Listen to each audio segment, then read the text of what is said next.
آج کے معزز مہمانان کا تعارف آپ کی خدمت میں پیش کرتے چلیں۔ سب سے پہلے ہمارے ساتھ موجود ہیں مفتی محمد حسین خلیل خیل صاحب، استاذ الحدیث ہیں اور سینئر مفتی ہیں دارالفتا جامع الرشید کراچی کے، ساتھ ہی ساتھ آپ فقہ المعاملات المالیہ والعلوم الاداریہ کے سینئر فیکلٹی ممبر بھی ہیں، اور اسی کے ساتھ آپ بینک اسلامی پاکستان کے شریعہ بورڈ کے ممبر بھی ہیں۔ آج کے دوسرے معزز مہمان معروف مذہبی اسکالر ہیں مفتی طارق مسعود صاحب موجود ہیں ہمارے ساتھ۔ آپ بھی سینئر مفتی ہیں اور سینئر فیکلٹی ممبر ہیں جامع الرشید کراچی کے۔ اور آج کے تیسرے اور آخری معزز مہمان جو تھوڑی ہی دیر میں ہمیں انشاءاللہ العزیز جوائن کریں گے، مفتی احمد خان صاحب کل کی طرح آج بھی ہمارے ساتھ موجود ہوں گے، کچھ ہی دیر میں انشاءاللہ ہمیں جوائن کرنے والے ہیں۔ ہم آغاز کرتے ہیں آج کے اس پروگرام کا، اور آغاز کرنے سے پہلے ناظرین آپ کو بتاتا چلوں، اگر آپ ہمارے اس پروگرام کا حصہ بننا چاہتے ہیں اور ہمارے ساتھ کوئی بھی سوال شیئر کرنا چاہتے ہیں، کسی بھی شرعی نقطہ نظر کی کوئی بھی وضاحت چاہتے ہیں، تو بہت آسان سا طریقہ ہے۔ آپ فیس بک پر جائیں گے اور سرچ انجن میں JTR میڈیا ہاؤس لکھ کر اس پیج کو سرچ کریں گے، اور اسی پیج پر ہماری یہ لائیو ٹرانسمیشن جاری ہے، اس کا حصہ بنیں گے اور کامنٹ بار میں اپنا سوال تحریر کریں گے، جواب کا انتظار فرمائیں گے۔ سوال تحریر کرتے وقت دو باتوں کا خیال رکھنا موسٹ امپورٹنٹ ہے۔ ایک تو یہ کہ اپنے سوال کے ساتھ اپنا اور اپنے علاقے کا نام لکھنا مت بھولیں۔ دوسرے نمبر پر آپ کوئی بھی سوال پوچھنا چاہیں اس میں اس بات کا ضرور خیال رکھنا ہے کہ فرقہ وارانہ اور سیاسی نوعیت کے سوالات سے گریز ہو، تاکہ آپ کا قیمتی وقت بھی بچے اور مفتیان کرام کا قیمتی وقت بھی بچایا جا سکے۔ ایک اور بات میں ایڈ کرتا چلوں کہ کوشش کیا کیجئے کہ سوال اردو کی بورڈ میں تحریر کریں تاکہ ان کو پڑھنے میں آسانی ہو۔ آج کی اس نشست کا آغاز آپ کے سوالات کے ساتھ۔ پہلا سوال محمد صفدر صاحب کا عمان سے، مسقط سے، وہ پوچھتے ہیں مفتی محمد حسین صاحب سے، آج کل لوگ ویزا بیچتے ہیں اور اس پر اصل رقم سے کئی گنا زیادہ رقم وصول کرتے ہیں، کیا یہ شرعاً جائز ہے؟ بسم اللہ الرحمن الرحیم۔ سب سے پہلے تو ایک تعبیر کی غلطی ہے، اس کو واضح کرنا ضروری ہے۔ ویزا تو ایک سٹیمپ کی صورت میں پاسپورٹ پہ لگتا ہے، یہ کوئی خرید و فروخت کی چیز نہیں ہے۔ اصل میں جو خرید و فروخت ہوتی ہے وہ انویٹیشن لیٹر کی ہوتی ہے، اور اس کا تھوڑا سا ایک پس منظر میں بتاؤ اس پروسیس کا کہ کیسے ہوتا ہے، پھر اس کے حوالے سے شرعی حکم بتانا آسان ہوگا۔ اگر ہم سعودی عرب کی مثال لیں تو ایک سعودی شخص ہے، مثلا اس کو اپنے ہاں ذاتی خدمت کے لیے یا کسی فیکٹری یا کمپنی میں ملازمین کی ضرورت ہے، تو اپنے متعلقہ محکمہ میں جاتے ہیں اور وہاں ایک انویٹیشن لیٹر کے لیے درخواست دیتے ہیں کہ مجھے ایک لیٹر فراہم کی جائے، تو اس کا پتہ اور ساری تحقیقات وغیرہ ہو کر ایک انویٹیشن لیٹر اس کو فراہم کیا جاتا ہے، اور اس کے بنا پر پھر وہ باہر سے لوگوں کو بلا کر اپنے ہاں بطور خادم یا اپنی کمپنی میں اس کا تقرر کر سکتے ہیں۔ تو اس میں دو صورتیں ہیں آگے بیچنے کی۔ ایک صورت تو یہ ہے کہ ایک سعودی شخص نے انویٹیشن لیٹر حاصل کی اور پھر دوسرے ایک سعودی شخص کو وہ بیچتا ہے، تو یہ قانون کی بھی خلاف ورزی ہے، اس میں فراڈ اور دھوکہ بھی ہے، اور اس میں اس بات کی ایک یقین دہانی نہیں ہے کہ جس مقصد کے لیے حکومت سے ویزا اور جو رخصت ہے یہ حاصل کی گئی تھی وہ اس مقصد میں ہی استعمال ہوگی، یہ دوسرے کاموں میں بھی استعمال ہو سکتی ہے۔ اس لیے وہاں حکومت کے قانون میں اس بات کی پابندی ہے کہ ایک شخص نے اگر لیٹر نکلوایا ہے تو وہ کسی اور کو اگر بیچتے اور وہ اور آدمی اس پر کسی ملازم کو بھرتی کرے تو اس کی گرفتاری کا حکم ہوتا ہے کہ اس نے خلاف قانون یہ کام کیا ہے۔ تو اس کی تو اجازت نہیں ہے کہ ایک سعودی شخص لیٹر حاصل کر کے دوسرے اپنے ہم وطن کو بیچتے تاکہ اس کے ذریعے وہ باہر سے ملازمین بلائیں۔ البتہ اگر کسی سعودی نے لیٹر حاصل کیا ہے اور اس کو پھر ایک اجنبی باہر کے آدمی کو بیچتا ہے تو اس میں قانون کی خلاف ورزی تو وہاں بھی ہے، قانوناً اس کی اجازت نہیں ہوتی کہ آپ زیادہ قیمت پر اس کو بیچتے۔ لیکن بہرحال یہاں ایک دوسرا اصول اور جو پرنسپل ہے وہ بھی ایک انوالو ہوتا ہے، اور وہ یہ ہے کہ جس چیز کے حصول پر محنت اور رقم خرچ کرنا پڑتا ہو اور اس کے لیے قانونی چارہ جوئی کرنی پڑتی ہو تو اس کی ایک مالیت، ایک ورتھنس ہوتی ہے، اور اس حوالے سے پھر اس کو خریدا اور بیچا جا سکتا ہے۔ تو ہم جو شرعی حکم کے حوالے سے بتائیں گے، خلاصہ بات یہ ہوگی کہ یہ انویٹیشن لیٹر آگے فروخت کرنا یہ قانون کی خلاف ورزی تو ہے، لیکن اس کے عوض میں جو رقم حاصل ہو وہ حرام نہیں ہوگی، وہ ایک مالیت والی چیز کے بدلے میں حاصل ہونے والی رقم ہوگی جو کہ درست تصور ہوگی اور لیگل ہوگی شریعت کی نظر میں۔ البتہ اس میں ایک بات کی احتیاط بہت ضروری ہے، اور وہ یہ ہے کہ لوگ اس ذریعے سے لوگوں کی مجبوریوں سے بہت غلط فائدہ اٹھاتے ہیں، اور 1 لاکھ کی چیز 10-10 لاکھ میں ان کو فروخت کی جاتی ہے، جبکہ وہ بیچارے ملازم جو وہاں جانے والے ہیں ان کی استطاعت بھی نہیں ہوتی، ان کے لیے ناقابل تحمل بوجھ ہوتا ہے یہ کئی سالوں تک تو اس قرضے کو نہیں نمٹا سکتے جو ویزے کے لیے اس لیٹر کے لیے انہوں نے لیا ہوا ہوتا ہے. تو یہ بہت بڑا ظلم ہے. تو لوگوں کی مجبوریوں سے غلط فائدہ نہیں اٹھانا چاہیے. اگر بیچنا بھی ہے تو عادلانہ قیمت پر بیچ دیں. لیکن حکومت کی قانون کی ایک جائز قانون کی خلاف ورزی اس میں لازم آ رہی ہے تو وہ خرابی اس میں بہرحال رہے گی, خواہ پہلی صورت ہو یا دوسری صورت ہو. یہ اس کی کچھ تفصیل ہے. جی, اگر بیچنا بھی ہے تو ظلم سے بہرحال اجتناب کرنا چاہیے. بہت بہت شکریہ مفتی صاحب. مفتی طارق مسعود صاحب, محمد عمر صاحب پوچھتے ہیں کراچی سے, جادو کی کیا حقیقت ہے اور کیا اس کا علاج ممکن ہے؟ بسم اللہ الرحمن الرحیم. جادو کا جو دو صورتیں ہوتی ہیں جادو کی, میں دونوں کا ایک تو الگ الگ تعریف اور پھر ان کے احکام بیان کر دیتا ہوں انشاءاللہ.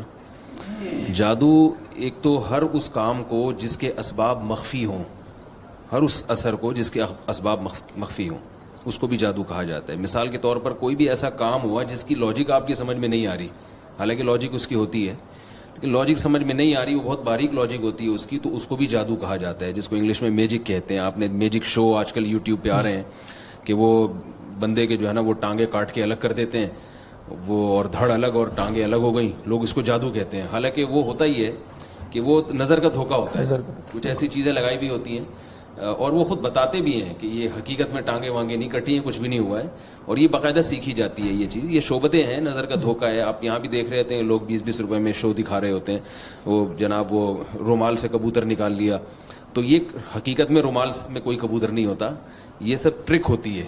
کیسے یہ سیکھی جا سکتی ہے بہت آرام سے. جادو کی ایک قسم تو یہ ہے. اس قسم کا حکم یہ ہے کہ اس میں اگر دھوکہ نہ ہو تو یہ جائز ہے, ایک انٹرٹینمنٹ کا ایک ذریعہ ہے.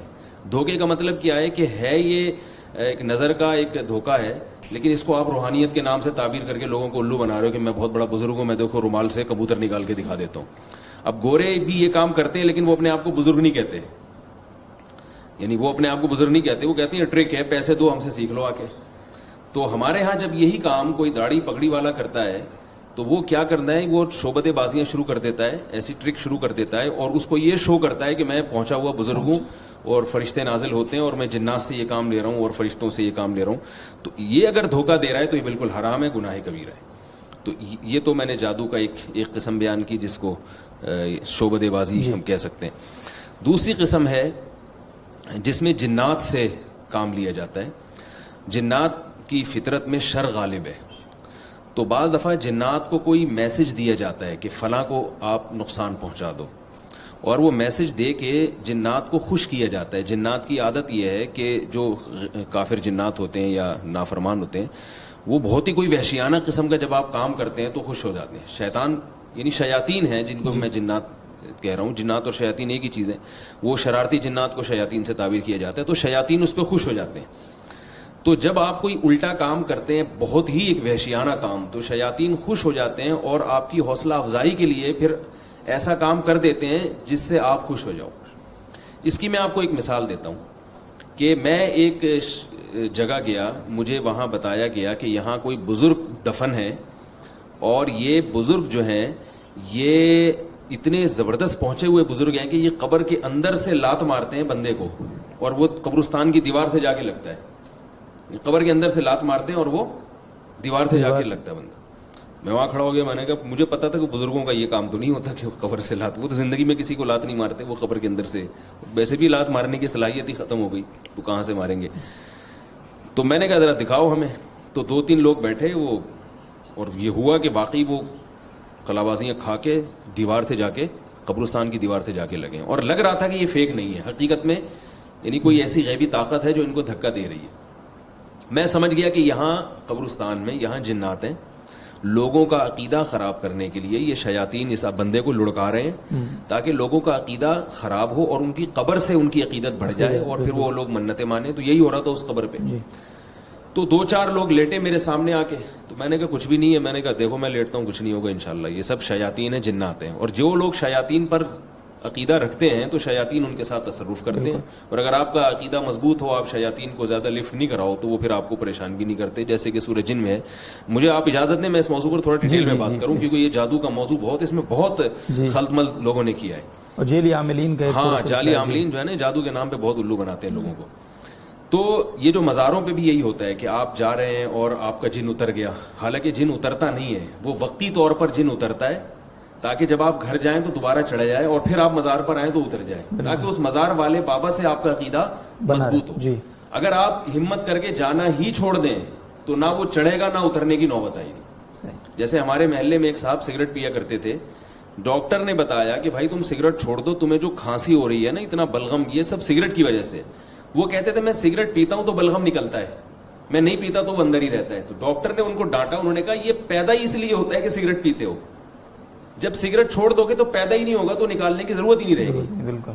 تو وہ اس کو تو دیکھ رہے ہیں کہ سگریٹ پی کے بلغم بہت نکل رہا ہے میرا, نہیں پیوں گا تو نہیں نکلے گا. اللہ کے بندو, جب نہیں پیو گے تو پیدا ہی نہیں ہوگا کہ نکالنے کی اس کو ضرورت پڑے.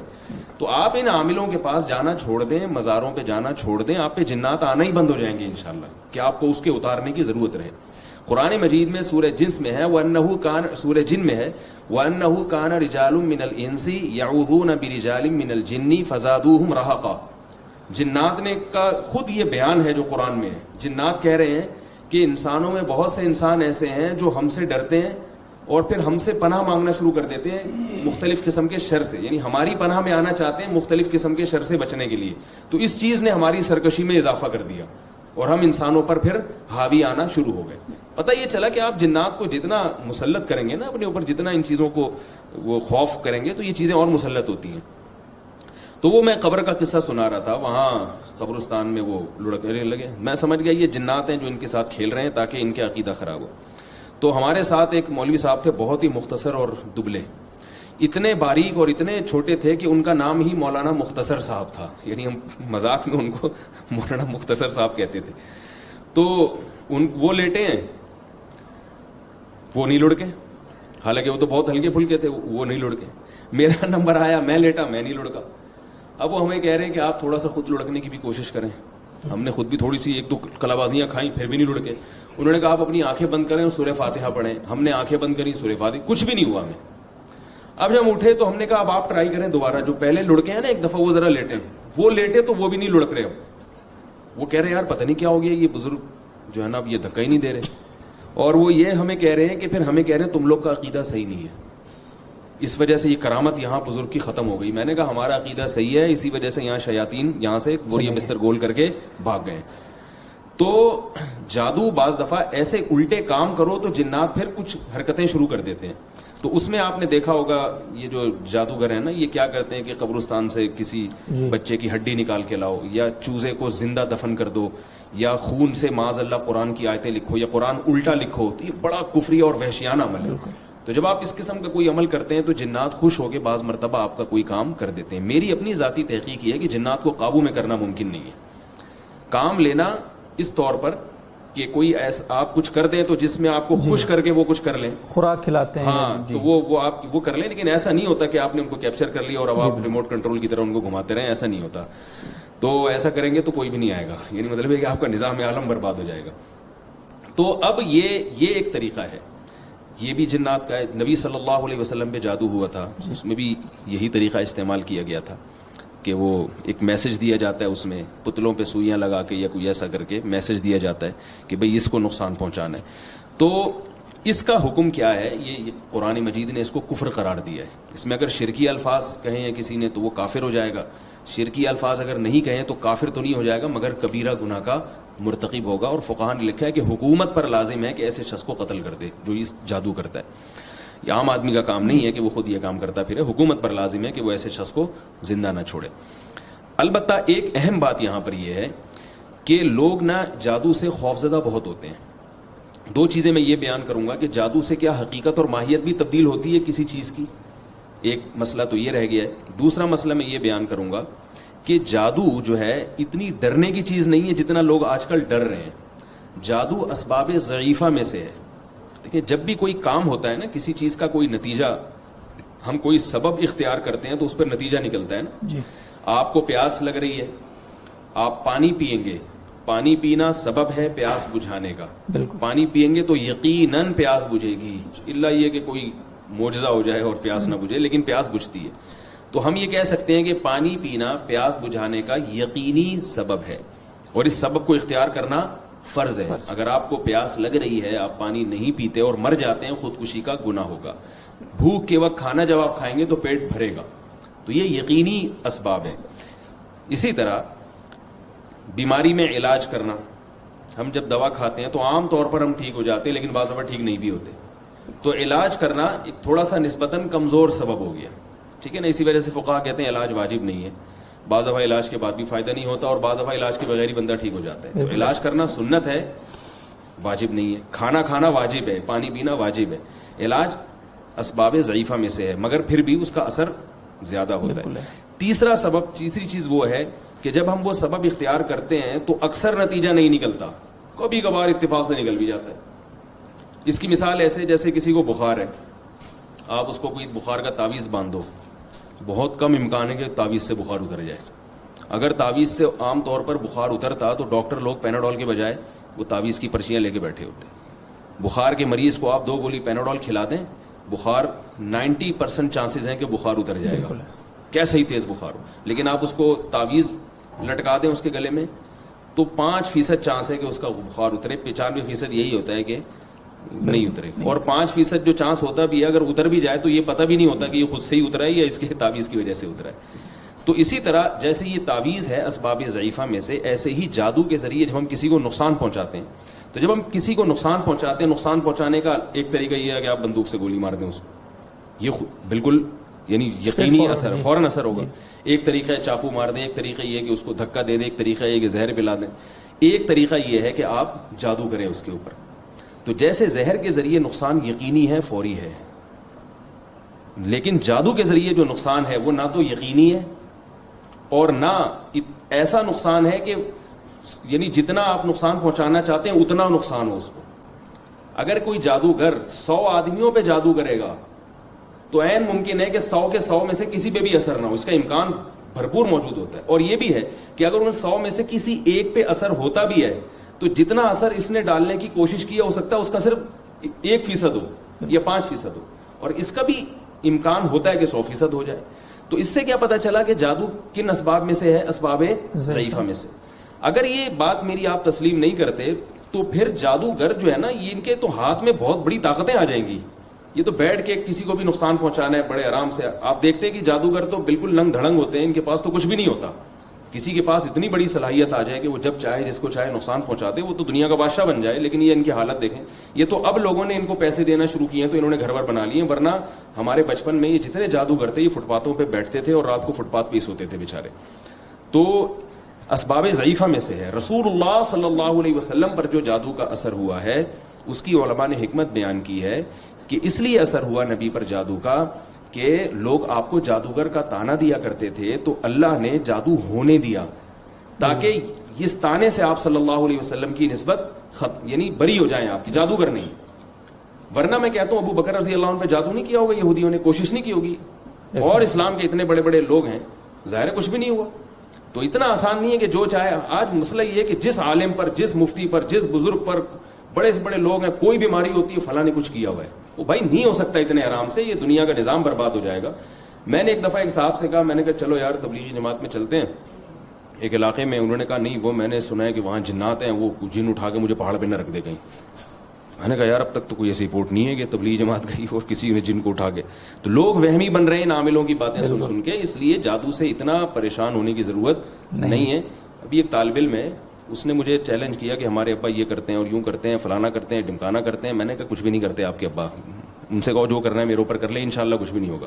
کمال کی بات ہے ان کے ابا درزی بھی ہیں.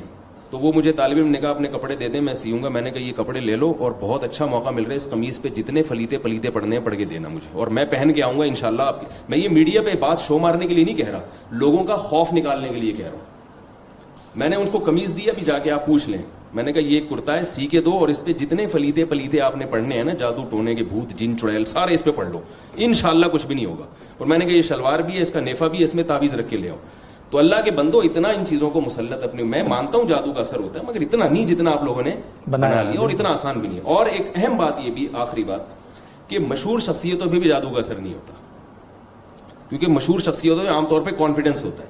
اب دیکھو حضرت موسیٰ علیہ السلام کے خلاف ہزاروں جادوگر تھے, لاٹھیاں پھینکی وہ سانپ نظر آئیں.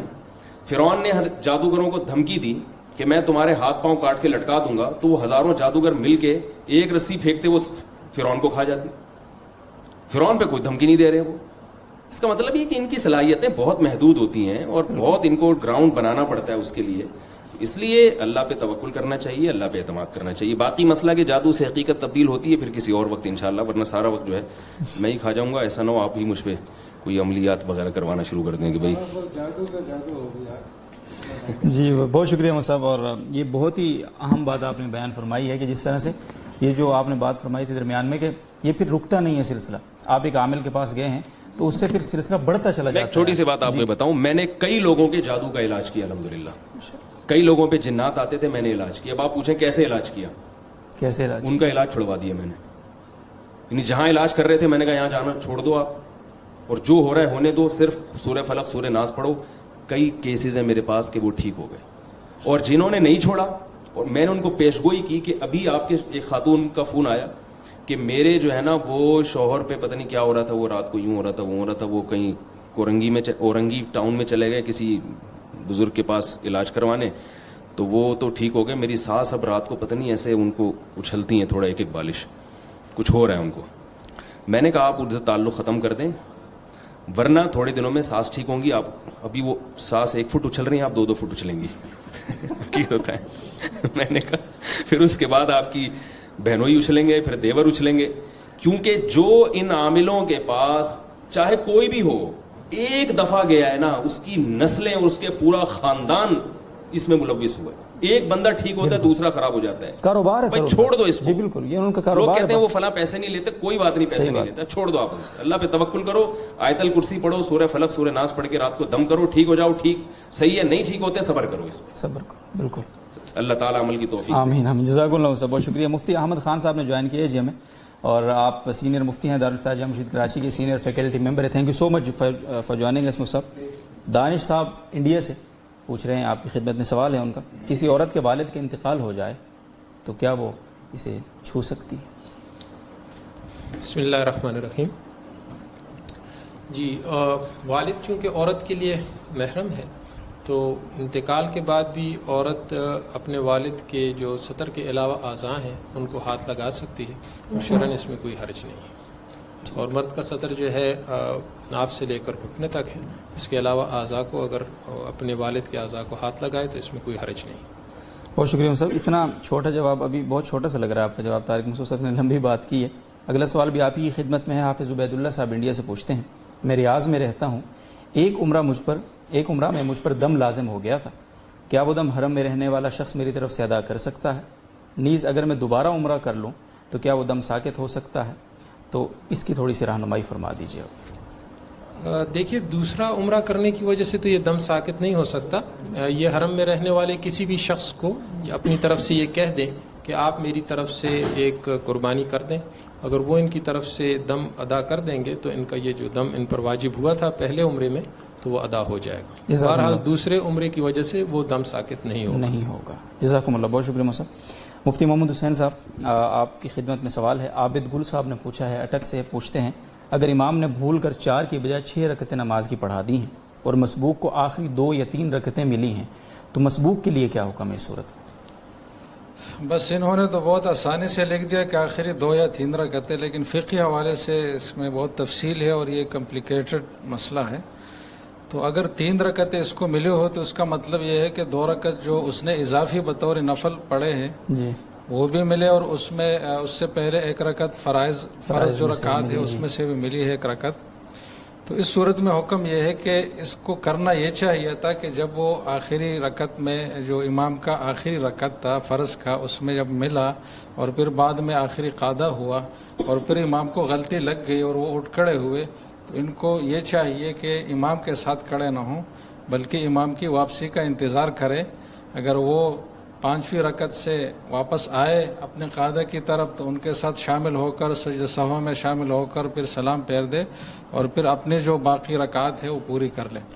لیکن اگر امام واپس نہ آئے تو پھر یہ اپنی طور پر اپنی نماز پوری کر لے, امام کی اقتداء سے نکل جائے.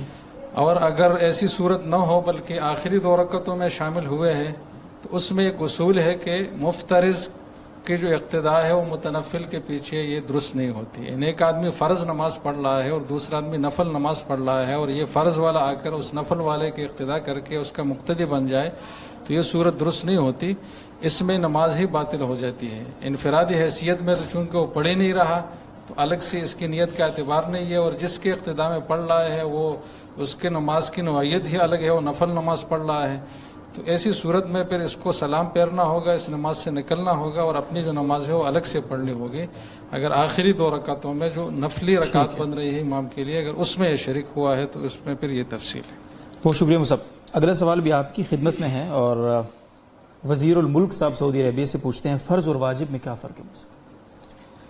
جی، پہلی بات تو یہ ہے کہ یہ جو اصطلاحات ہے اور اس میں جو فرق ہے یہ صرف فقہ حنفی میں ہے، باقی جو مذاہب ہے اس میں یہ دونوں مترادف ہے، کوئی فرق نہیں ہے۔ فقہ حنفی کی روح سے اور جو اصول فقہ کی کتابیں ہیں اس میں یہ تفصیل ہے کہ فرض اس حکم کو کہا جاتا ہے جو کسی ایسی دلیل سے ثابت ہو جو قطعی ثبوت ہو اور قطعی دلالت ہو، یعنی اس کی جو اسرٹینٹی ہے وہ بھی ابسولوٹ ہو، اور اس کی جو میننگ ہے وہ بھی اتنی کلیئر اور واضح ہو جس میں کوئی شک و شبہ نہ ہو، اس کا ثبوت بھی قطعی ہو، اس کی دلالت بھی قطعی ہو۔ ایسے نص سے، ایسے ٹیکسٹ آف شریعہ سے جو حکم ثابت ہوگا تو فرض کہلائے گا، اور اس کا عقیدے کے حوالے سے حکم یہ ہے کہ اس کا انکار کرنا کفر ہے، اور عمل کے حوالے سے حکم یہ ہے کہ اس کا چھوڑنا فسق ہے اور گناہ کبیرہ ہے۔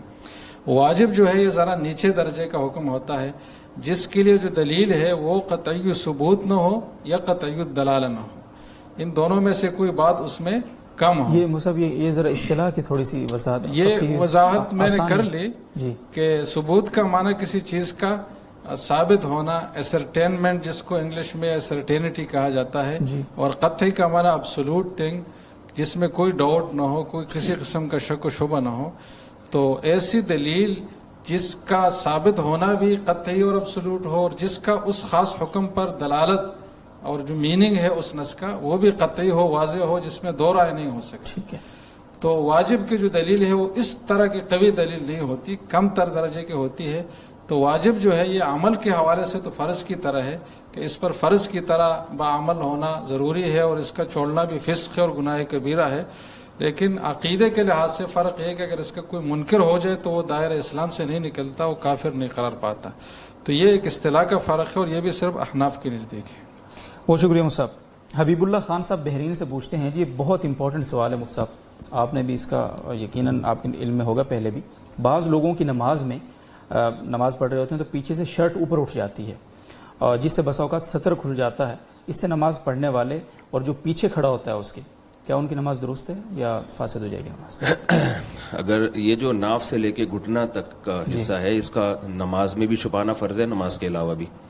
نماز میں تو نماز کی شرائط میں سے بھی ہے کہ اس کو چھپایا جائے۔ تو اگر کسی کا یہ پینٹ لوگ لڑکے آج کل پہن رہے ہیں اور شرٹ اوپر کو ہوتی ہے، رکوع اور سجدے میں وہ اگر وہ شرٹ کھل جائے یعنی پیچھے سے کمر ظاہر ہو جائے تو 3 دفعہ تسبیح، نماز کی تسبیح سبحان ربی العظیم یا سبحان ربی الاعلیٰ کہنے کی بقدر اگر وہ سطر نظر آئے گا، کھلا رہے گا اتنی دیر تک، تو اس کی نماز واجب الادا ہوگی، اس پر لازم ہوگا کہ نماز دوبارہ پڑھے۔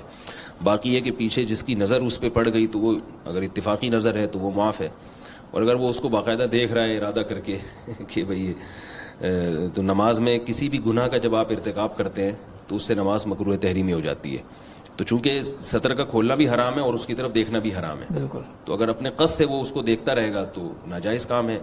نماز میں اگر آپ کوئی ایسا کام کریں جو ناجائز ہو تو گناہ کا ارتکاب جب نماز میں ہوتا ہے تو اس کی وجہ سے نماز کا لوٹانا واجب ہے، جیسے کہ حدیث میں آتا ہے ان اللہ لا يقبل صلاۃ رجل مسبل ازارہ، جو ٹخنے ڈھانک کے نماز پڑھتے ہیں اللہ ان کی نماز قبول نہیں کرتا، اس لیے کہ ٹخنے ڈھانکنا حرام ہے، تو نماز میں آپ ناجائز کام کا ارتکاب کر رہے ہیں۔ تو یہ ایک اصول ہے کہ جب بھی نماز میں کوئی ناجائز کام کا ارتکاب ہوگا تو اس کی وجہ سے نماز فرض تو ادا ہو جائے گا، مگر گناہ کو ختم کرنے کے لیے اس نماز کو دوبارہ پڑھنا پڑے گا۔ جزاکم اللہ مصعب۔ مفتی احمد خان صاحب نوید اکرم صاحب پوچھتے ہیں سعودی عربیہ سے، کسی آدمی یا دکان کے پاس کوئی کام آیا اور اس نے وہ کسی اور شخص کو آگے دے دیا ہے اور بدلے میں اس سے کچھ پیسے مانگے ہیں، تو کیا یہ جائز ہے یا نہیں؟ مطلب اس کو کام دینے کے لیے میں آپ کو کام دے رہا ہوں تو کچھ مجھے پیسے آپ دے دیں اب اس کام کے عوض، تو کیا یہ جائز ہے اس کے لیے؟ ان کے سوال سے یہ بات سمجھ میں آ رہی ہے کہ یہ 2 آدمیوں کے درمیان واسطہ بن رہے ہیں، ان کے پاس کوئی شخص کام لے کر آیا ہے اور یہ بجائے اس کام کو خود انجام دینے کے کسی تیسرے شخص کے حوالے وہ کام کر رہے ہیں، اور تیسرے شخص سے انہوں نے یہ معاملہ کیا ہے کہ میں آپ کو کام دلاؤں گا لیکن میں اس کے بدلے آپ سے اتنا عوض لوں گا. Absolutely. تو یہ گویا ایک کمیشن کا معاملہ ہے. اگر یہ باقاعدہ ایک رقم طے کر لیں اور اس کے مطابق ان سے وہ عوض وصول کریں تو شرعاً اس کی گنجائش ہے. ٹھیک ہے، بہت شکریہ جی. محمد وسیم صاحب کا اگلا سوال ہے، پوچھتے ہیں کھلونوں کا کاروبار کر سکتے ہیں شاید؟ دیکھیے کھلونے مختلف قسم کے ہیں، تمام کھلونوں کا ایک حکم نہیں ہے. کھلونوں میں بعض کھلونے ایسے ہیں جیسے کہ بچیوں کی گڑیاں، تو وہ گڑیاں بالکل ایک مجسمے کی شکل میں ہوتی ہیں، ان کی تو خرید و فروخت شرعاً جائز نہیں ہے. صحیح. اس کے علاوہ باقی جو عام کھلونے ہیں، مثلا گاڑیاں ہیں، ہیلی کاپٹر ہیں، ٹینک وغیرہ ایسی چیزیں ہیں، تو ان کی خرید و فروخت جائز ہے. باقی بھی اگر کسی کھلونے میں کوئی ایسی شرعی ممانعت کی وجہ پائی جائے تو پھر اس کا حکم یہ نہیں ہوگا. لیکن عام طور پر جو بچوں کے کھلونے ہوتے ہیں جو تصویروں وغیرہ سے پاک ہوتے ہیں، کوئی مجسمہ، کوئی ایسی صورت بنی ہوئی زندہ جاندار چیز کی نہیں ہوتی، تو ان کی خرید و فروخت جائز ہے. بہت شکریہ مصعب. مفتی محمد حسین صاحب، اعجاز احمد صاحب کا سوال ہے، وادی لولاب مقبوضہ کشمیر سے وہ سوال کر رہے ہیں. ایک شخص مقروض ہے، لاکھوں کا قرضہ ہے، فیملی بھی بڑی ہے، تو کیا وہ بینک سے قرضہ لے سکتا ہے؟ جبکہ صورتحال یہ ہے کہ اس کے پاس کچھ زمین بھی ہے، تو اس پوری صورتحال میں کیا اس کے لیے جائز ہے بینک سے قرضہ لینا؟ بس سب سے پہلی بات تو یہ ہے کہ قرض لینا اور سودی قرض لینا دینا یہ دونوں گناہ کبیرہ ہے. سودی قرضے کے جو معاملے ہیں تو سب سے پہلے یہ سوچنا چاہیے کہ اللہ کے سامنے جواب دہ ہونا ہے تو مجھے ضرورت کس درجے کی ہے. تو اگر ان کا کوئی متبادل ایسا آپشن ان کے پاس ہے جس کو اختیار کرتے ہوئے اس سودی قرضے سے بچ سکتے ہیں، خواہ اس زمین کی آمدن پر اکتفا کر سکتے ہو یا اور کہیں سے کوئی ذریعہ معاش مل سکتا ہے جائز، تو ان کے اوپر لازم ہے کہ اسی کو اختیار کرے. اور اگر ان کی بہت معیاری اور سٹینڈرڈ والی زندگی نہیں گزر رہی تب بھی کم تر پر اکتفا کرتے ہوئے حرام سے اپنے آپ کو بچائے. لیکن اگر ایسی صورتحال ہے کہ فاقے کرنے پڑتے ہو اور خدا نخواستہ بھیک مانگنے کی صورت پیش آتی ہو، تو پھر اس صورت میں مجبوری کے وقت میں بقدر ضرورت بوقت ضرورت اتنے قرضے لینے کی، سودی قرضے لینے کی اجازت ہے جس سے اس کا ضروری معاش کا انتظام ہو سکے. اور جیسے یہ انتظام ہوگا تو مزید قرضے نہ لے اور اس پر توبہ اور استغفار بھی کرے کہ جو گناہ کر چکے ہیں اگرچہ مجبوری میں ہے تو توبہ استغفار اپنی جگہ ضروری ہوگا. اور اس کی وجہ یہ ہے کہ سود لینے کا جو عمل ہے یہ بہت ہی سنگین ہے، لیکن سود ادا کرنا دوسرے کو یہ اس کے بنسبت ذرا کم درجے کا جرم ہے. تو ایسی سخت مجبوری کے وقت میں کہ کوئی اور ذریعہ معاش نہ ہو، اپنی کفالت کے لیے آدمی اگر سودی قرضہ لے کاروبار بنانے کے لیے تو اس کی اجازت ہے. یعنی آپ کی بات سے ایک بات سمجھ میں آتی ہے سب کہ جی بھیک مانگنا یا لوگوں کے سامنے جو ہے نا وہ دست دراز کرنا، تو یہ اتنا کبھی عمل ہے کہ اس کے مقابلے میں اگر سودی قرض کی گنجائش بھی کہیں نہ کہیں نکلتی ہے. مطلب جی بالکل، اس کی ایسی صورتحال اگر ہے تو پھر سودی قرضے کی اس کے لیے اصولی طور پر اجازت ہوگی. جی بہت بہت شکریہ مصعب. زہیب صاحب کا سوال ہے جی راول پنڈی سے، جو جگہ نماز کے لیے مخصوص ہے مگر باقاعدہ کوئی مسجد نہیں ہے وہاں پہ، تو وہاں ایک سے زائد جماعتیں کروا سکتے ہیں؟ جی اگر وہ وقف جگہ نہیں ہے جو اصطلاحی اور شرعی مسجد کہلاتی ہے، محض ایک مصلی ہے، تو اس میں متعدد جماعتیں ہو سکتی ہیں. ٹھیک ہے جی، بہت شکریہ مصعب. مفتی طارق مسعود صاحب، سوال ہے جو لقمان قاسی صاحب پوچھ رہے ہیں کوئٹہ سے، بیٹی کو قرآن پاک حفظ کرانا کیسا ہے؟ کیا میں اپنی بیٹی کو قرآن کریم حفظ کروا سکتا ہوں؟ آپ کیا فرماتے ہیں؟ بہت اچھی بات ہے. قرآن نیکی اور پوچھ پوچھ قرآن مجید اگر وہ حفظ کرواتے ہیں بچی کو تو بہت اچھی بات ہے. لیکن اس میں ایک تھوڑا سا یہ دیکھنا چاہیے کہ بچیوں کا ذہن تھوڑا سا کمزور ہوتا ہے بعض دفعہ. لڑکوں کا بھی ہوتا ہے مگر بچیوں میں یہ زیادہ دیکھنے میں آیا ہے کہ ان پر ان کی حیثیت سے زیادہ بوجھ ڈالا جائے تو وہ بہت مشکل میں آ جاتی ہے، ان کی گروتھ رک جاتی ہے. تو جب حفظ کروانے کے لیے ڈالیں تو اس کا تھوڑے دنوں میں رزلٹ چیک دیکھیں کہ کیا رزلٹ آ رہا ہے. ایسا تو نہیں کہ وہ چند آیتوں میں ہی اس نے 6 مہینے لگا دیے. اگر وہ ایسا ہوئے تو اس کا مطلب ہے اس کا ذہن چل نہیں رہا اس میں، تو پھر اس پہ بہت بوجھ ڈالنا اس سے بچی کو کی صحت کو بھی نقصان ہوتا ہے. تو اس میں چیک کر لیا جائے، اگر وہ چل رہی ہے اچھا تو حفظ کی جو بھی فضائل ہیں وہ جیسے لڑکے کے لیے ہیں تو لڑکیوں کے لیے بھی ہیں وہی فضائل ہیں، اس میں کوئی شریعت نے فرق نہیں کیا.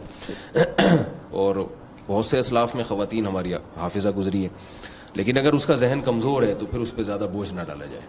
وہ سب ایک بات یہاں ایک واضح فرمائیں کہ اکثر سننے میں آتا ہے کہ لڑکیوں کو قرآن مجید حفظ کروانے سے پہلے اس چیز کا خیال کرنا چاہیے کہ وہ، حالانکہ آج کل کے ماحول میں اگر دیکھا جائے تو میڈیکل کی فیلڈ میں، انجینئرنگ کی فیلڈ میں لڑکیاں ٹاپ کر رہی ہیں آگے جا کے، تو کیا صرف حفظ کی فیلڈ ایسی ہے کہ اس میں ہمیں یہ دیکھنا پڑے گا کہ وہ دیکھیں میڈیکل کی فیلڈ میں جو لڑکیاں ٹاپ کر رہی ہیں نا, تو وہ اتنی ایج ان کی پکی ہو چکی ہوتی ہے کہ اس میں وہ محنت کر سکتی ہیں, جبکہ حفظ کے لیے بچوں کو بچپن میں ڈالا جاتا ہے. بچپن میں تو کسی کو MBBS نہیں کرایا جاتا نا, کسی لڑکی کو ایک عمر ہوتی ہے نا. تو اگر کوئی بڑی عمر میں لڑکی یاد کر رہی ہے تو اس کا تو الگ بات ہے, لیکن بڑی عمر میں نہ لڑکے یاد کرتے ہیں نہ لڑکیاں یاد کرتی ہیں. حفظ کی عمر تو بچپن ہی سمجھی جاتی ہے. تو میں بچوں کے حوالے سے بات کر رہا ہوں کہ بچپن میں اگر اس پہ بوجھ زیادہ ڈالیں گے آپ تو اس کی گروتھ پہ اثر پڑتا ہے. وہ خاص طور پہ بعض مدارس تو اتنا زور سے بچوں سے چکھواتے ہیں تو وہ ان کا سر ہلتا ہے, تو بچیاں پھر اس کا تحمل نہیں کر سکتی. پوری کوشش کرنی چاہیے, حفظ کر لیں, بہت بڑی سعادت ہے. اس حفظ کرنے کا ایک بہت بڑا فائدہ یہ ہوتا ہے پوری زندگی ان کا قرآن سے کچھ نہ کچھ رشتہ بہرحال باقی رہتا ہے, تلاوت کی توفیق ملتی ہے. یا ایک بات میں بتا دوں, لوگ یہ کہتے ہیں کہیں بھول نہ جائے بعد میں, تو وہ وعید بھی سناتے ہیں کہ جو قرآن پڑھ کے بھول گیا تو اس کا اتنا عذاب ہے. تو علماء نے لکھا ہے کہ وہ بھولنے سے ایسا بھولنا مراد ہے کہ جو بالکل ہی دیکھ کے بھی نہ پڑھ سکے, جو راجح قول ہے. تو اس لیے اس کو اتنا ہوا نہیں بنانا چاہیے. کوشش تو کریں, یاد رکھیں اس کو, اور اس کی اللہ نے ایک نعمت دی ہے. اس کی بڑی ناقدری ہے کہ آپ یاد کر کے بھول جائیں, تو نعمت کی ناقدری کا تو ایک حرج ہے, یہ تو ہے. لیکن اس پر وہ جو وعید ہے وہ اس پر نہیں ہے, اگر وہ دیکھ کے بھی پڑھ سکتا ہو. تو اگر حفظ کرنے کا فائدہ یہ ہوتا ہے پورا مکمل یا تو یاد رہے گا تو نور اللہ نور, اور اگر مکمل یاد نہیں رہتا تو کم از کم جس نے ایک دفعہ حفظ کر لیا ہو وہ دیکھ کے تلاوت دوسروں سے بہرحال زیادہ اچھی طرح سے کر سکتا ہے. بہت شکریہ مصعب. مفتی احمد خان صاحب, سوال ہے, اور سوال یہ ہے معاویہ صاحب کا سعودی عرب سے. پوچھتے ہیں, میں سعودی عرب میں کام کرتا ہوں جی, پاکستان سے واپس آتے ہوئے جدہ آیا, کیا میں جدہ اپنی رہائش گاہ سے احرام باندھ کر عمرہ کر سکتا ہوں؟ یہاں یہ مشہور ہے کہ اگر کوئی بندہ پاکستان سے آئے تو وہ 48 یا 72 گھنٹے کے بعد یہاں سے احرام باندھ کر عمرہ کر سکتا ہے. اگر اس سے پہلے جدہ سے احرام باندھ کر عمرہ کرے تو دم لازم آئے گا, یہ مشہور ہے. آپ کیا فرماتے ہیں, کیا یہ جو بات مشہور ہے یہ درست؟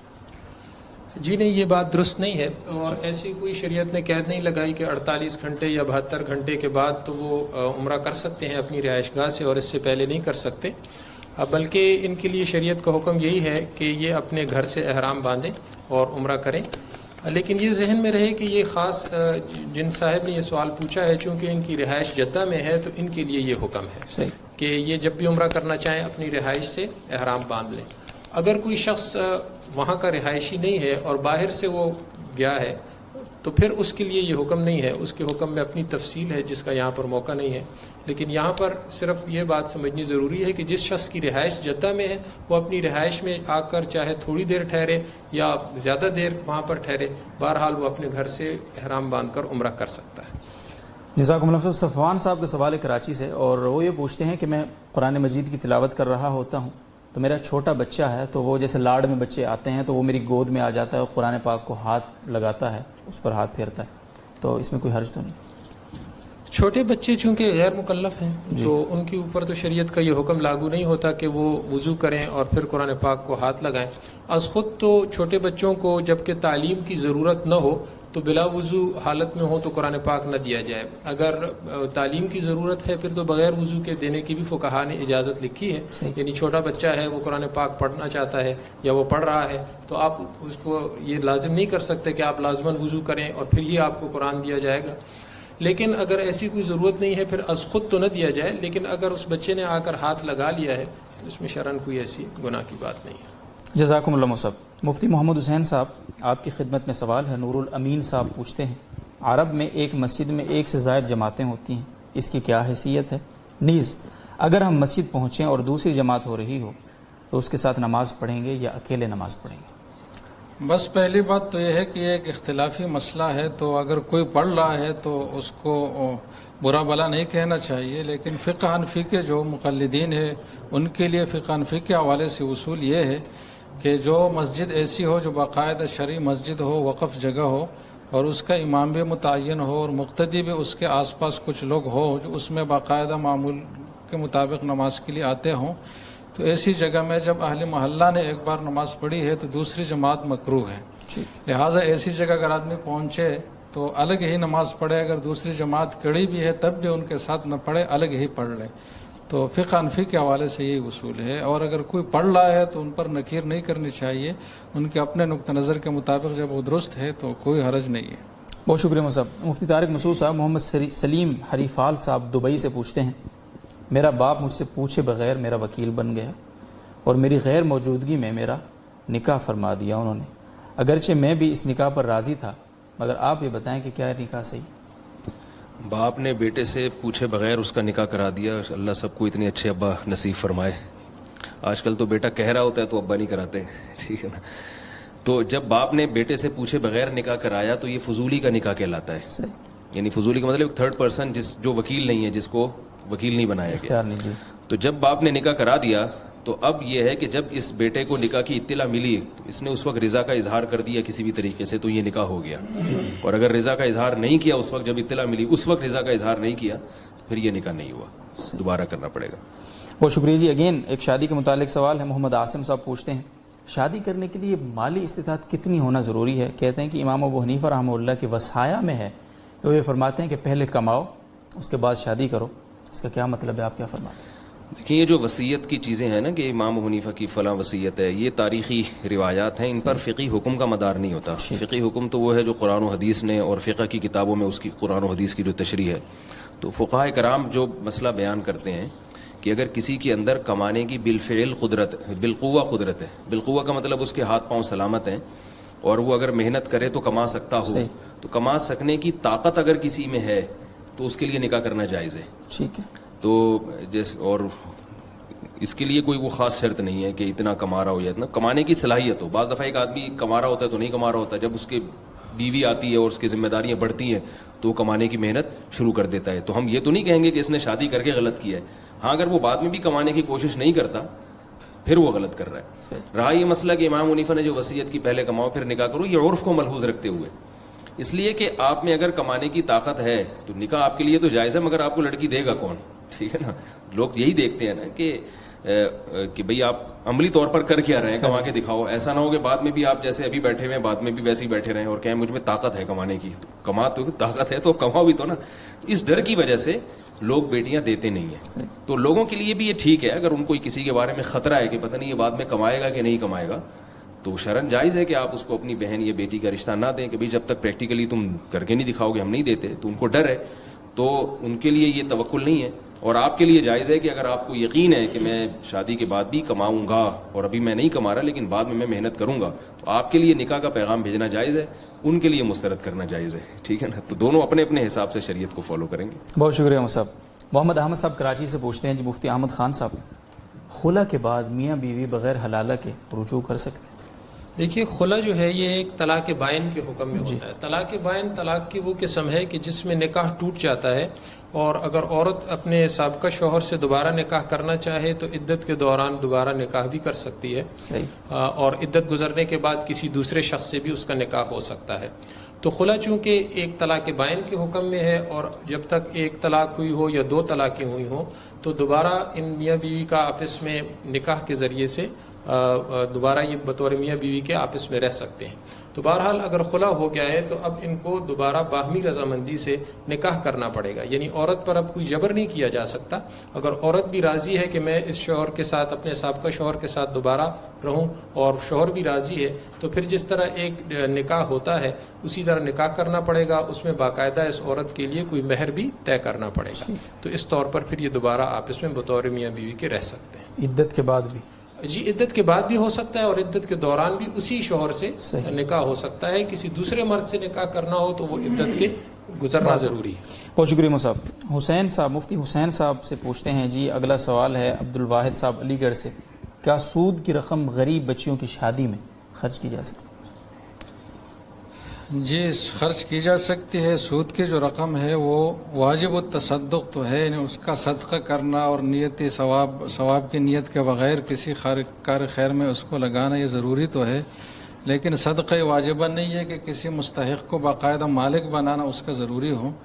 تو ایسی صورت میں جب شادی کے لیے اخراجات کی ضرورت ہے تو ظاہر ہے یہ بھی کار خیر کی قسم ہے، تو اس میں بھی سود کی رقم دی جا سکتی ہے، اس میں کوئی حرج نہیں ہے. بہت شکریہ جی مصعب. عبداللہ صاحب پوچھتے ہیں اٹک سے، عورت کے کفن میں اوڑھنی تکون ہوگی یا دوپٹے کی مانند ہوگی، اور اس کو لپیٹنے کا کیا طریقہ؟ بس یہ 3 ذراع کے بقدر تقریباً 5-6 فٹ کے بقدر کپڑا ہے جو چوکور کپڑا ہوگا. یہ تکون والی بات تو کہیں مجھے نہیں ملی، اس کی کوئی ایسی بات نہیں ہے. اور اس کو باقاعدہ لپیٹنا یا باندھنا نہیں ہوگا، بس اس سے صرف بالوں کو چھپانا ہوتا ہے. تو باقاعدہ جیسے کہ زندگی میں اوڑھنی باقاعدہ باندھی جاتی ہے، لپیٹ لی جاتی ہے، تو اس طرح نہیں ہوگا، صرف بال اس سے چھپانے ہوں گے، صرف اتنی سی بات ہوگی. بہت شکریہ مصعب. زاہد صاحب پوچھتے ہیں بہاول نگر سے، اگین آپ سے ہی سوال ہے جی. مسجد کی انتظامیہ سابق مؤذن کو تا حیات مسجد کے چندے سے وظیفہ دے سکتی؟ بس ہم یوں تو نہیں کہہ سکتے کہ ایک بار جب مؤذن رہا اور اس کی ذمہ داری ختم ہوئی تو بالکل ارریلیونٹ رہا مسجد کے اصول سے، اس سے اموال سے اور مسجد کے حوالے سے کچھ نہ کچھ تعلق اس کا بنتا ہے. جیسے کہ ریٹائرمنٹ کے بعد جو چیزیں دی جاتی ہیں ملازمت کی صورت میں، تو وہاں یہ نہیں کہا جاتا کہ ملازم تو فارغ ہوا ہے، اس نے تو جو کارکردگی دکھانا تھی وہ بات چھوڑ دی ہے، تو کیوں جو ہے نا اس کو اضافی دیا جائے. تو وہ بھی ایک ملازمت کا صلہ ہوتا ہے اور اس کے زمرے میں آتا ہے. تو یہ ایک اچھی بات ہوگی کہ اگر کوئی مؤذن ریٹائر ہوا ہے کسی مسجد سے اور اس کی ضرورات کے بقدر رقم اس کو دی جائے تو اس میں کوئی حرج نہیں ہے. یہ مسجد کے چندے سے رقم دی جا سکتی ہے کیونکہ مسجد کے متعلق امور میں اس کا شمار ہوتا ہے. اس طرح اگر امام ریٹائر ہو اور وہ کسی عذر کی وجہ سے اپنے خدمات انجام نہ دے پائے اور مجھ سے قاصر رہے تو اس کے لیے بھی کوئی اضافی الاؤنس کی صورت میں یا جیسے کہ پینشن کی ایک صورت ہوتی ہے تو اضافی رقم مسجد کے چندے سے اس کو دی جا سکتی ہے. یہ مسجد سے غیر متعلقہ مصارف نہیں ہے. بہت شکریہ مصعب. مفتی طارق مسعود صاحب سوال ہے اگلا محمد عاصم صاحب پوچھتے ہیں شوہر پہلی بیوی کا نان نفقہ مشکل سے ادا کر رہا ہو تو دوسری شادی کرنا جائز ہے؟ نکاح کے بارے میں نے جو اصول بتایا نا کہ اس میں کمانے کی اتنی طاقت ہو کہ وہ عملی طور پر کما سکتا ہو چاہے حقیقت میں کما نہ بھی رہا ہو. تو اگر کسی کے اندر اتنی عملی طاقت ہے کہ وہ دوسری شادی کے بعد یہ سمجھتا ہے کہ میں کما سکوں گا، دوسری بیوی کے حقوق بھی ادا کروں گا، تو پھر اگر وہ پہلی بیوی کے واجب حق ادا نہیں کر رہا تو دوسری شادی اس کے لیے جائز تو ہوگی، مگر اس کو گناہ اس بات کا ہوگا کہ حقوق ادا کیوں نہیں کر رہا. اگر وہ یہ کہتا ہے کہ میں دوسری شادی کے بعد دونوں کے برابر حقوق ادا کروں گا اور اس کہنے میں وہ سچا ہو، دل یعنی واقعی اس کی یہ نیت ہو تو اس کے لیے جائز ہے. مگر عملی طور پر جب وہ پہلی بیوی کے واجب حقوق ادا نہیں کر رہا تو بہرحال اس کو منع کیا جائے گا. منع اس لیے کیا جائے گا کہ ہمیں جو نظر آ رہا ہے وہ تو یہی آ رہا ہے نا کہ عملی طور پر ادا نہیں کر رہا، اس کے دل کی حالت تو ہم نہیں جانتے. تو ظاہری طور پر اس کو بہرحال اس کام سے روکا جائے گا کہ بھئی آپ پہلی کے کیونکہ حقوق واجبہ ادا نہیں کر رہے ہیں تو اس کی کیا دلیل ہے کہ آپ دوسری لا کے اس کے بھی ادا کریں گے اور اس کے بھی ادا کریں گے. تو ہم ظاہر کے مکلف ہیں، تو دل کی نیتوں کے ہم مکلف نہیں ہیں. وہ دل کا معاملہ وہ جانے اور اللہ جانے. باقی یہ اس میں ایک اہم پوائنٹ کی بات یہ کہ حقوق واجبہ ادا نہ کر رہا ہو. بہت ساری خواتین، سب کی بات نہیں کر رہا جو اس وقت لائیو سیشن میں بات سن رہی ہیں، ان کے علاوہ خواتین کی بات کر رہا ہوں میں، کہ ان کے حقوق واجبہ کی کوئی فہرست ختم ہی نہیں ہوتی. یعنی وہ اتنی لمبی ان کے حقوق واجبہ ہوتے ہیں، تو جیسے ہی شوہر دوسری شادی کی بات کرتا ہے وہ کہتی ہیں کہ بھئی یہ تو ہمارے حقوق تو ادا نہیں ہو رہے. تو پہلے کسی ماہر مفتی سے پوچھیں کہ حقوق ہیں کتنے. صحیح. تو وہ حقوق اگر واجب ہیں جو شریعت نے واجب بتائے ہیں، وہ نہیں جن کو عرف واجب کہتا ہے، تو وہ اگر شوہر ادا کر رہا ہے تو پھر اس کے لیے جائز ہے کہ، اور اگر واقعی وہ ادا نہیں کر رہا، ضروری نان نفقہ نہیں دے رہا، ضروری کھانا پینا، ضروری رہائش، جو عرف میں جو چیزیں ضروری سمجھی جاتی ہیں اور واقعی ضرورت بھی ان کی، وہ اگر ادا نہیں کر رہا تو پھر اس کو منع کیا جائے گا دوسری شادی سے، پھر اس کے لیے جائز نہیں ہے. Thank you Musab. بنت عبداللہ صاحب کا اگلا سوال ہے اور وہ بھی کچھ اسی قسم کا ہے. شاید شوہر بیوی کو کپڑے، پیسے، زیورات، موبائل وغیرہ لا کر دیتے ہیں اور وہ بیوی سے کہتے ہیں کہ سسرال والے پوچھیں تو کہنا کہ میرے ماں باپ نے دلوایا ہے. تو کیا بیوی سسرال والوں کو یہ جھوٹ بول سکتی؟ اصل میں بعض مرتبہ جوائنٹ فیملی میں ایسا ہوتا ہے کہ میاں جو ہے نا اپنی بیگم کو مختلف قسم کے تحفے لا کے دیتے ہیں، تو ماں کو پھر اس سے تکلیف ہوتی ہے کہ میرا بیٹا جو ہے وہ بیوی کا خیال زیادہ رکھ رہا ہے، میرا خیال کم رکھ رہا ہے. اور یہ تکلیف ہونا ایک فطری چیز ہے. جس نے جنا ہے آپ اس کو بالکل نظر انداز کر دیں اور اس کے سامنے اس کی بیوی، ان کی جو بہو ہے، اس کو اس پہ اپنی یعنی عنایتیں بہت زیادہ کریں. تو بیٹے کو چاہیے کہ اس قسم کے جو گفٹ بیوی کو دیے جا رہے ہیں نا، تھوڑے سے ماں کو بھی دے دیا کرے وہ، تاکہ یہ اس جھوٹ کی نوبت نہ آئے. اور اگر پھر بھی یعنی وہ واقعی والدہ کا بھی خیال کر رہا ہے بھرپور طریقے سے اور بیوی کو دیتا ہے، پھر بھی والدہ کو تکلیف ہوتی ہے کہ نہیں بھائی یہ میرا بیٹا میری بیوی میری بہو کا اتنا خیال کیوں کر رہا ہے، یہ ظلم کر رہی ہو اگر ساس، تو ایسی صورت میں گول مول بات کی جا سکتی ہے. صریح جھوٹ بولنا تو جائز نہیں ہے. ٹھیک ہے. بیوی تھوڑی سی، جیسے میں نے کل بتایا تھا نا، ٹوپی پہننا تو جائز ہے، ٹوپی کرانا جائز نہیں ہے. تو ایسی مجبوری میں ٹوپی کرانا جائز ہے، ٹھیک، لیکن وہ ٹوپی ہو، جھوٹ نہ ہو. صحیح. بہت شکریہ صاحب. اور مفتی احمد خان صاحب محمد ہاشم ذاکر صاحب کا سوال ہے، لورا لائی بلوچستان سے پوچھتے ہیں، اگر جماعت کھڑی ہو جائے اور کوئی شخص سنت ادا کر رہا ہے تو کیا اس کے سامنے سے گزر کر صف میں شریک ہو سکتے ہیں؟ عام حالات میں تو نمازی کے سامنے سے گزرنا بہت سخت گناہ ہے، احادیث میں اس پر بڑی سخت وعید آئی ہے، لیکن اگر جماعت کھڑی ہو چکی ہے اور نمازی کے سامنے سے گزرے بغیر اور کوئی طریقہ نہیں ہے صف کو مکمل کرنے کا، تو چونکہ صف کے مکمل کرنے کی بھی بڑی تاکید ہے شریعت میں، اس لیے ایسی صورت میں نمازی کے سامنے سے گزرنا جائز ہوگا. یعنی پہلے تو یہ کوشش کی جائے کہ اس کے سامنے سے گزرنے کی نوبت نہ آئے، لیکن اگر اور کوئی راستہ نہیں ہے اور مجبوری ہے اس کے سامنے سے ہی گزر کر صف پوری ہو سکتی ہے، تو پھر اس صورت میں اس کے سامنے سے گزر کر صف پورا کرنا بھی جائز ہے. بہت شکریہ مصعب. عائشہ صاحبہ کا سوال ہے لاہور سے، وہ پوچھتی ہیں وطر کے فوراً بعد 2 سجدے کرتے ہیں، سجدوں میں سبوح قدوس ربنا ورب الملائکۃ والروح پڑھتے ہیں اور سجدوں کے درمیان میں آیت الکرسی پڑھتے ہیں، کیا یہ طریقہ جائز ہے یا نہیں؟ اس طریقے کا شریعت میں کوئی ثبوت نہیں ہے. اس طریقے کو سنت سمجھنا یا اس میں کوئی خاص فضیلت سمجھنا یہ تو بالکل درست نہیں ہے. اور ویسے بھی نماز کے بعد متصل ایسے سجدے کرنا، اس سے شبہ یہ پیدا ہوتا ہے کہ گویا یہ نماز کا ہی حصہ ہیں، اس لیے نماز کے بعد متصل تو بالکل نہیں کرنے چاہیے. اس کے علاوہ کسی وقت میں اگر کر لی یہ سجدے اور اس میں یہ پڑھ لیے تو اس کی گنجائش ہے، لیکن اس کی سنیت کا اعتقاد رکھنا، ان کو کوئی مخصوص ان کی فضیلت سمجھنا، یہ بہرحال درست نہیں ہے. اور نماز کے ساتھ متصل تو بہرحال یہ سجدے نہ کیے جائیں. بالکل جی، بہت شکریہ مصعب. مفتی محمد حسین صاحب آپ کی خدمت میں اگلا سوال ہے. ایچ ایم کاشف میو صاحب پوچھتے ہیں جمعہ کی دونوں اذانوں کا جواب دینا واجب ہے جی مصعب؟ اذان کا جواب دینا تو کسی کا بھی واجب نہیں ہے، سنت ہے اور بہت بڑی فضیلت ہے اس کی. باقی جمعے کی جو 2 اذانیں، پہلی اذان کا جواب دینا مسنون ہے، دوسرے کا زبان سے جواب نہیں دیا جائے گا، دل ہی دل میں اس کا جواب دیا جائے گا. جو ایک عام فتوے کی بات ہے وہ یوں ہے، اس حوالے سے بعض حضرات کی انفرادی تحقیق ہے، مولانا عبدالحی لکھنوی صاحب رحمہ اللہ اور مولانا ظفر احمد عثمانی صاحب رحمہ اللہ، ان حضرات کی تحقیق یہ ہے کہ جمعے کی دوسری اذان کا جواب بھی زبان سے دینے میں حرج نہیں ہے، لیکن احتیاط یہ ہے کہ وہ زبان سے نہ دیا جائے، دل ہی دل میں دیا جائے. مصعب ایک بات کی یہاں وضاحت ذرا سی ذہن میں بات آ گئی ہے کہ جمعہ جو ہے، یہ جو یا ایھا الذین آمنوا اذا نودی للصلاۃ من یوم الجمعہ، کل استاد جی نے بھی اس کی تفصیل بیان فرمائی تھی، تو وہ پہلی اذان سے متعلق وہ حکم ہے یا دوسری اذان سے متعلق؟ جی وہ پہلی ہی اذان سے متعلق حکم ہے. ہاں، اور جب اذان کا جواب دینا ہو تو 2 قسم ہے جواب دینے کے، ایک اجابت بالقدم ہے، ایک اجابت باللسان ہے، کہ اس اذان کے رد عمل میں آپ جا کر مسجد جانا شروع کریں تو یہ تو واجب ہے، لیکن زبان سے جو جواب دینا ہے یہ پھر سنت ہے، مستحب ہے. اور یہ پہلی ہی اذان پر یہ حکم لاگو ہوگا، جو امام کے سامنے دوسری اذان دی جاتی ہے اس پر نہیں.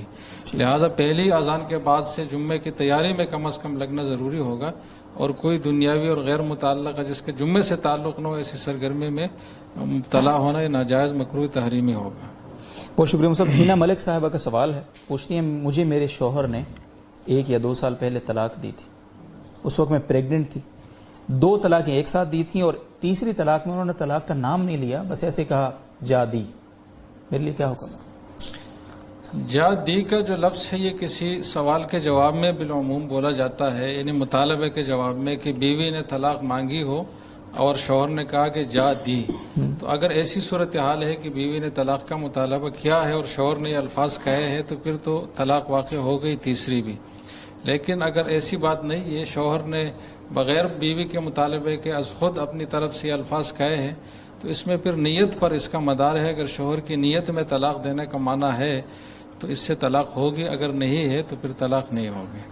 جزاکم اللہ صاحب. مفتی طارق مسعود صاحب محمد وسیم صاحب ہندوستان سے پوچھتے ہیں بیوی اگر ماں باپ سے زبان درازی کرے، چلا کر بات کرے اور سمجھانے سے بھی اس کو سمجھ نہیں آتی، تو اس صورت میں بیوی پر ہاتھ اٹھانا درست ہے؟ اس مسئلے کا جواب دینے سے پہلے میں تھوڑا سا یہ جمعے کی اذان کے بارے میں تھوڑی سی بتایا. جیسے انہوں نے بتایا کہ مولانا عبدالحی لکھنوی رحمۃ اللہ علیہ کی رائے ہے کہ اذان کے جواب دینا چاہیے، یہ تو بالکل ٹھیک بات کی. ویسے ایک نالج کے لیے کہ جامع الرشید سے ایک دفعہ میں نے یہاں فتویٰ لکھا تھا اور مفتی محمد صاحب نے اس پہ دستخط کیے تھے. اس میں ترجیح اس کو دی تھی کہ جواب دیا جائے. ایک صحیح حدیث ہے اس بارے میں، حضرت معاویہ رضی اللہ تعالیٰ عنہ سے منقول ہے. تو بہرحال دونوں قول ہیں، دونوں ہی پہ فتویٰ دیا گیا ہے. صحیح. اچھا، بعض حضرات احتیاط کی وجہ سے، کیونکہ وہ حدیث مشہور میں ہے کہ جی جب امام ممبر پہ بیٹھ جائے تو خاموشی اختیار کی جائے، اس حدیث کو اصل بناتے ہیں اور جو نبی صلی اللہ علیہ وسلم سے صحیح بخاری کی دوسری حدیث ہے جس میں جواب دینے کا تذکرہ ملتا ہے اس میں تعویل کرتے ہیں. اور بعض حضرات کہتے ہیں کہ یہ اس سے مستثنا ہے, یعنی باتوں سے مستثنا ہے, جواب دینے کی اجازت ہے. تو دونوں طرف روایتیں ہیں. تو میرا اپنا جو ذاتی رجحان اگرچہ میں کوئی اتنا بڑا آدمی نہیں ہوں وہ بھی جوازی کی طرف ہے, کیونکہ باقاعدہ اس میں ایک فتویٰ یہاں سے تحریری طور پر جا چکا ہے. دوسری بات یہ کہ یہ جو میں نے کہا نا کہ ٹوپی کرانے کی گنجائش ہے, ابھی ایک ٹوپی میرے ذہن میں آئی ہے کہ یہ خاتون جب یہ کہیں گی نا کہ یہ سسرال سے یہ چیزیں آئی ہیں, تو شوہر بھی کا بھی تعلق سسرال سے ہے نا, یعنی وہ بھی تو خاتون کی والدہ کا بیٹا ہے. تو وہ اس طرح سے کہہ سکتی ہیں کہ میری ساس کے کسی ریلیٹیو نے یہ مجھے, میری والدہ کی ریلیٹیو نے مجھے یہ چیزیں دی ہیں. تو یہ ایک گول مول, یعنی جھوٹ سے بھی بچت ہو جائے گی. اصل میں اس طرح کی ہم ٹوپیاں کراتے رہتے ہیں نا, ہمارے سسرال بہت ہیں ٹھیک ہے. تو میرے پاس تو ہول سیل کے حساب سے سسرال ہے اور ہول سیل کے حساب سے سالے بھی ہیں, سالیاں بھی ہیں. تو ہمیں ان چیزوں کی ضرورت لوگوں سے زیادہ پڑتی ہے. تو ایسے موقع پر کہ بہو کو یہ ڈر ہے کہ میں بتاؤں گی کہ میرے شوہر نے مجھے یہ گفٹ دیا ہے, تو ساس خامخواہ کا اعتراض کریں گی. میں نے بار بار خامخواہ کا اعتراض اگر ہو رہا ہے تو خامخواہ کا اعتراض کریں گی اور وہ بلا وجہ غصہ کریں گی. تو ایسی مجبوری میں وہ گول مول بات کر سکتی ہیں جس کو توریہ کہا جاتا ہے. ٹوپی کرانا تو خیر ایک بازاری سی زبان ہے, توریہ کا لفظ اس کے لیے استعمال ہوتا ہے کہ آپ ایسا لفظ استعمال کر رہے ہیں کہ آپ کا مطلب کچھ اور ہے اور سامنے والا اس کا مطلب کچھ اور سمجھے. تو مجبوری میں ظلم سے بچنے کے لیے جائز ہے. تو وہ یوں کہہ سکتی ہیں کہ یہ میرے جو ہے نا میرے والدہ ہیں, ان کے کسی ریلیٹیو نے یہ مجھے گفٹ دیا ہے, یا میرے فلاں کے ریلیٹیو, وہ ریلیٹیو شوہر ہی ہوں ان کے. اس طرح سے یہ گنجائش ہے کیا کہا جا سکتا ہے. شکریہ جی. جو مسئلہ آپ نے پوچھا تھا وہ کیا آپ نے لوگوں کا, بہت سارے لوگ ہیں, بہت سارے مسائل حل ہو گئے. بالکل. محمد وسیم صاحب کے سوال میں دوبارہ دہرا دیتا ہوں. ہندوستان سے وہ پوچھ رہے ہیں, بیوی اگر ماں باپ سے زبان درازی کرتی, چلا کر بات کرتی اور سمجھانے پر بھی اس کو سمجھ کوئی نہیں آتی, تو اس صورت میں بیوی پر ہاتھ اٹھانا درست ہے؟ اگر والدین بہو کے ساتھ زیادتی نہیں کر رہے اور خامخواہ میں اس کو ذہنی ٹارچر نہیں کر رہے, اور پھر بھی بہو جو ہے وہ ان کے سامنے بے ادبی کرتی ہے اور اس چلا کے بات کرتی ہے, تو شوہر کے لیے حکم ہے کہ بیوی کو منع کرے اس کام سے. اور پھر اللہ نے اس کے 3 درجات کیے ہیں کہ کوئی جائز کام کا شوہر اگر اپنی بیوی کو کہتا ہے اور بیوی نہیں مانتی, تو پھر اللہ نے اس کے 3 درجات بیان کیے ہیں. فرمایا کہ فَعِظُوهُنَّ, پہلے اس کو محبت سے سمجھاؤ, پھر بھی نہیں مانتی ہے وَهْجُرُوهُنَّ فِي الْمَضَاجِعِ, بستر الگ کر دو اس کا, کچھ دن روٹھ جاؤ, اس سے ناراض ہو جاؤ کچھ دنوں کے لیے.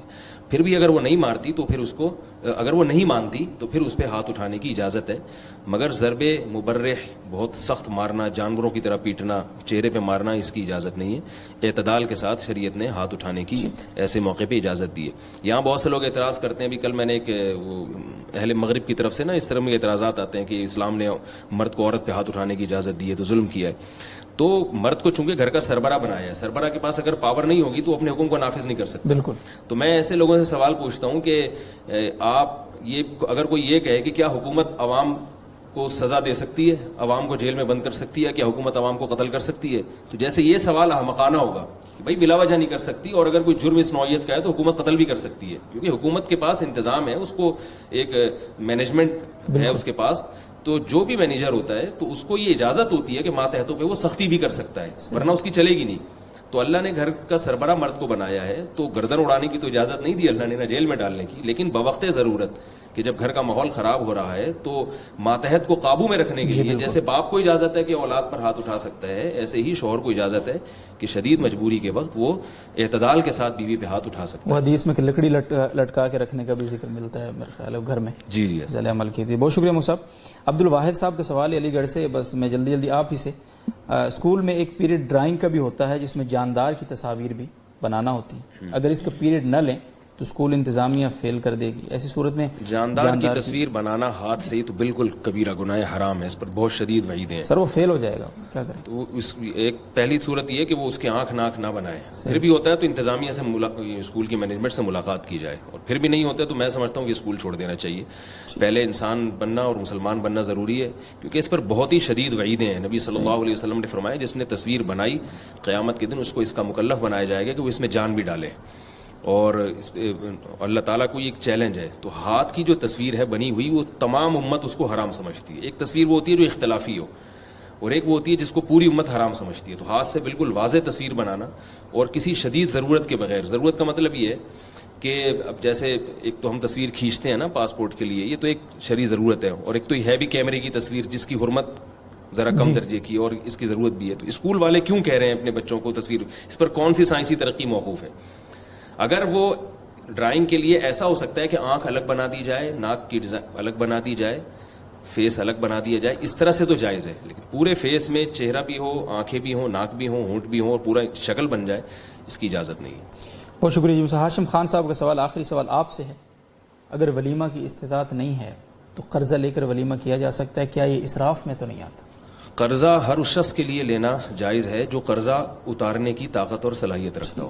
بعض دفعہ آپ کی تنخواہ لیٹ ہو گئی, آپ کو پتہ ہے کہ اگلے مہینے تنخواہ مل جائے گی, تو آپ قرضہ لے لیتے ہیں. تو اسراف یا تبذیر اس صورت میں ہوگا, ناجائز اس صورت میں ہوگا کہ آپ اپنی استطاعت سے بڑھ کے قرضہ لے رہے ہیں جو آپ کو پتہ ہے کہ میں ادا نہیں کر سکتا. اگر قرضے کی ادائیگی آسانی سے آپ کے لیے ممکن ہے, قرضہ لے کے کوئی بھی کام کیا جا سکتا ہے. جزاکم اللہ. مفتی احمد خان صاحب, سیف الرحمان فاروقی صاحب اسلام آباد سے پوچھتے ہیں, کوئکلی ذرا جواب دیجیے گا. اگر نماز میں واجبات رہ جائیں تو کیا نماز فاسد ہو جاتی ہے؟ نیز اگر سجدہ سہو کرنا بھول جائے تو اس سے نماز فاسد ہو جائے گی؟ واجبات کے رہ جانے سے نماز فاسد تو نہیں ہوتی, لیکن سجدہ سہو واجب ہو جاتا ہے. ٹھیک ہے. پھر اگر سجدہ سہو بھی نہ کیا تو ایسی نماز کا لوٹانا واجب ہوتا ہے, اور اگر نہ لوٹائیں تو پھر گناہ ہوگا. لیکن بہرحال ہم یہ نہیں کہیں گے کہ یہ نماز فاسد ہو گئی. ٹھیک ہے جی. یہ محمد احسن صاحب کے ڈسکا سے آپ سے آخری سوال ہے جی. صبح شام کے اذکار میں شام کے اذکار کب پڑھنے چاہیے, عصر کے بعد یا مغرب کے بعد, کیا فرماتے ہیں؟ اصل وقت تو شام کے اذکار کا مغرب کے بعد ہے, کیونکہ شریعت میں رات کا وقت جو ہے یہ مغرب کے بعد سے شروع ہوتا ہے. اور عموماً جو احادیث میں اذکار کے بارے میں آتا ہے کہ وہ صبح اور شام پڑھے جائیں یا صبح اور رات میں پڑھے جائیں, تو رات کا وقت چونکہ مغرب کے بعد سے شروع ہوتا ہے, اس لیے بہتر تو یہ ہے کہ مغرب کے بعد پڑھے جائیں. لیکن اگر کسی شخص کو یہ خیال ہو کہ مجھے مغرب کے بعد وقت نہیں مل سکے گا اور عصر کے بعد اس کو فرصت ہو, تو وہ اگر عصر کے بعد پڑھ لے تب بھی درست ہے. بہت بہت شکریہ. مفتی محمد حسین صاحب سے آج کی اس نشست کا ممکنہ طور پر یہ آخری سوال ہے. فہد صاحب پوچھتے ہیں کراچی سے, حیض کے ختم ہونے کی واضح نشانی کیا ہے مصعب؟ کیا زرد رنگ کی رطوبت بھی حیض میں شامل ہے یا نہیں؟ جی, حیض کے دنوں میں جس بھی رنگ کا خون آئے, وہ تیز سرخ ہو یا ہلکا سرخ ہو یا کالے رنگ کا ہو یا زرد رنگ کا ہو یا کسی بھی رنگ کا ہو, تو وہ حیض میں ہی شمار ہوتا ہے.